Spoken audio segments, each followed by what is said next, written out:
Hey, I'm Paris with Paris My Reads, and welcome back to my YouTube channel where I review all the books I read through a biblical worldview. Today I'm taking through my top 5 reads of 2025 so far. So this is from all the books that I have read from January through June. I have read 17 5-star reads so far this year, and I will be sharing my tippy top 5 with you today. Here is the 4 that I own. I have one more that I will eventually own. In an ideal world, I would own every single book I read that I rate 5 stars, but here we are.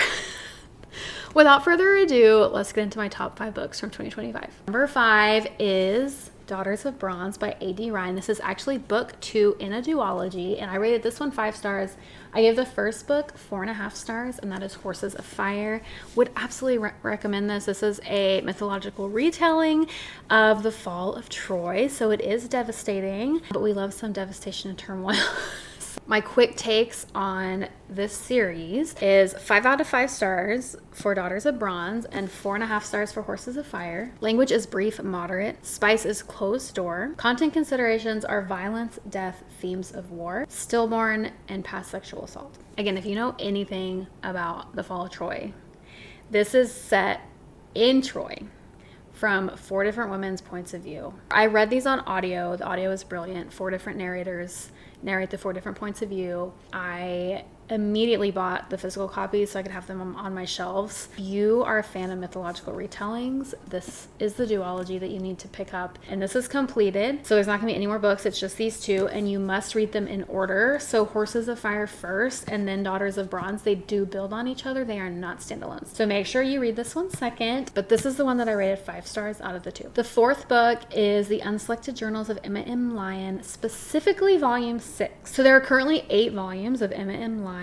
that have been published and released, and I am through volume 6. I still need to read 7 and 8, but so far 6 has been my absolute favorite. I am slowly buying up all of these. I don't own all of them yet, and of course I wanted the hardcover, and these are not cheap and they don't go on sale, so I've slowly been buying them up as I get gift cards. But I have volumes 1 and 2, and then I bought volume 7 to read physically. These are all also available on Kindle Unlimited, and I have read them so far all on Kindle Unlimited, but I'm trying to savor them. They're just so good. And so I decided to get book 7, go ahead and buy it physical and read it in the book. But so far, book 6 has been my absolute favorite. The genre is like a Victorian Regency setting, like Regency historical fiction, with a little touch of magical realism. I mean, I think it's eventually going to be a romance. In book 6, we finally get a kiss. So it's a really slow burn romance. I will absolutely be rereading these, and I want to own them, and I want to scribble in them as I read. So if you have not read The Unselected Journals of Emma M. Lyon, highly recommend. My quick takes on these. So these first 2, I gave 4 stars, and then volumes 3, 4, 5, and 6, I gave 5 stars. Spice on these is none. Like I said, volume 6, there is 1 kiss, so that is it so far for a spice level in these books. And content is grief and previous death of family members. Book number 3, I'm so excited about this book. I absolutely loved it. It is the first book. I don't know if it's going to be a duology or a trilogy, but there will be another book. And that is A Dance of Lies by Brittany Arena. And I reviewed this in my June roundup video. And I mentioned in that video that it was begging for a special edition. Well, guess what? I got a special edition. It is so beautiful. The cover is like a shiny, pretty metallic-y, and there is full color map in pages and the beautiful sprayed edges. So I am so glad I held out and waited for a special edition to be made. This is a romantasy, and it is closed door, and this does not fall into the normal stereotype of what we're seeing right now for female main character romantasy type plotting. She is not a assassin or warrior princess. She is truly trying to just survive and make it out with her life and freedom.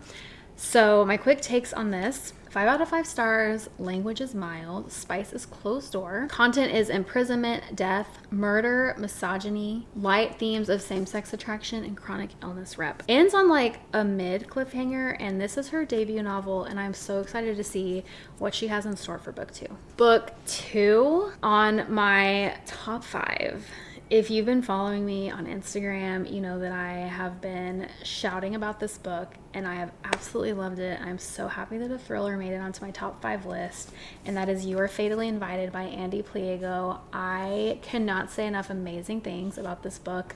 I absolutely loved it. She is already an auto-buy author for me. She's so kind. I've messaged with her on Instagram, and I can't stop recommending this book. This book is all about writers. They go on a writing retreat that is on a secluded island, and then they get offed, and there's revenge and redemption, and it's just all really great. Again, love, love, love this book. So my quick takes on this are 5 out of 5 stars. Language is moderate. Spice is none or kisses only. And content is killing, murder, and violence. And finally, my number 1 read of 2025 so far in the first 6 months is Malice by John Gwynne. And this, not only this book, I rated this entire series 5 stars. So if you are looking for a 5-star epic fantasy book series, look no further. I actually read these on audio. I listened to the audio of book 1, and I immediately knew that I needed to purchase this whole series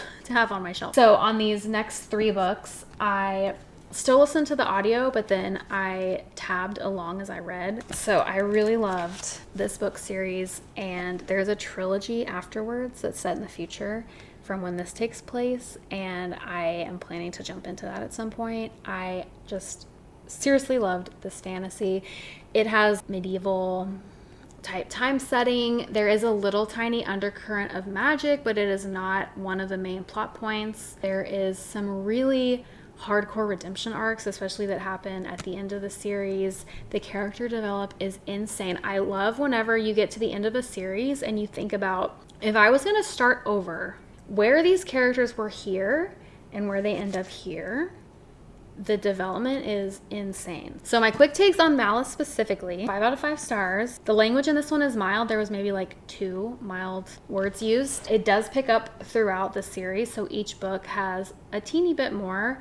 It ends up being like mild, moderate in the final book. Spice is none, and that continues throughout the series. It is a kisses only, closed door fantasy series. And content is death, killing, and themes of war. Those are my top 5 books I've read so far this year in the first 6 months. I have rated 17 books 5 stars, and it has taken me a couple weeks to figure out what's in my top 5. I had my top 3 nailed down, but I've had some really great 5-star books so far this year. Let me know in the comments what book you have rated 5 stars recently. I would love to hear other 5-star reads that you have read. Subscribe to my channel where I share more books from a biblical worldview, and make sure you check out this video right here. Until next time, I hope all of your reads, just like in this video, are 5 stars.